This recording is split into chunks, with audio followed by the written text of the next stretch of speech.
ഇന്ന് രാവിലെ എഴുന്നേറ്റപ്പോൾ തൊട്ട് അത്യാവശ്യം ടെൻഷനും വെപ്രാളവും ഒക്കെ ഉണ്ടായിരുന്നു. പക്ഷേ എന്നെ ഒന്ന് കൂളാക്കാനാണെന്ന് തോന്നുന്നു പെട്ടെന്ന് എവിടുന്നോ ഒരു മഴ പെയ്തു. അതെനിക്കൊരു നല്ല സൈനായിട്ടാണ് തോന്നിയത്. ഞാൻ പൊതുവേ രാവിലെ ഇങ്ങനെ നൂഡിൽസ് ഒന്നും കഴിക്കുന്ന കൂട്ടത്തിലല്ല, പക്ഷെ നമുക്ക് ഇന്നൊട്ടും സമയമില്ല. ഇന്നൊരു 8:30 നമുക്ക് അക്കാഡമിയിൽ എത്തണം. ഞാനിപ്പോൾ ഡെയിലി ആൻസർ ചെയ്യുന്ന ഒരു ക്വസ്റ്റ്യൻ ആണ്, ഞാൻ എന്താ ചെയ്യുന്നതെന്നുള്ളത്.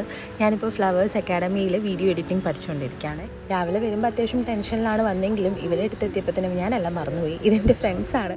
എന്നെക്കാളും ടെൻഷനിലാണ് അവർ വന്നിട്ടുണ്ടായിരുന്നത്. പക്ഷെ അവരുടെ അവസ്ഥ കണ്ടില്ലേ. ഇതിന് മാത്രം ടെൻഷൻ അടിക്കാൻ എന്താണെന്ന് ചോദിച്ചിട്ടുണ്ടെങ്കിൽ, ഞങ്ങളുടെ ഫൈനൽ പ്രൊജക്റ്റിൻ്റെ ഭാഗമായിട്ടുള്ള ഷൂട്ട് ഡേ 1 ആയിരുന്നു ഇന്ന്. നമുക്ക് എവിടെ തുടങ്ങണം, എങ്ങനെ തുടങ്ങണം എന്നൊന്നും വലിയ ഐഡിയ ഇല്ലാത്തതുകൊണ്ട് അത്യാവശ്യം നല്ല ടെൻഷൻ ഉണ്ടായിരുന്നു.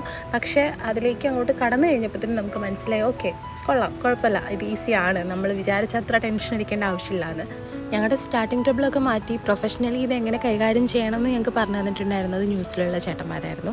സോ അവരില്ലായിരുന്നെങ്കിൽ ഈ ഒരു സിറ്റുവേഷൻ എങ്ങനെ സർവൈവ് ചെയ്യുമെന്ന് ഞങ്ങൾക്ക് പോലും അറിയില്ല. എനിവേ, ഞങ്ങൾ വിചാരിച്ചതിനേക്കാൾ അടിപൊളിയായിട്ടത് ഞങ്ങൾക്ക് കംപ്ലീറ്റ് ചെയ്യാൻ പറ്റി. ഞാൻ പറഞ്ഞില്ലേ, ആ മഴ അതൊരു നല്ല സൈൻ തന്നെയായിരുന്നു.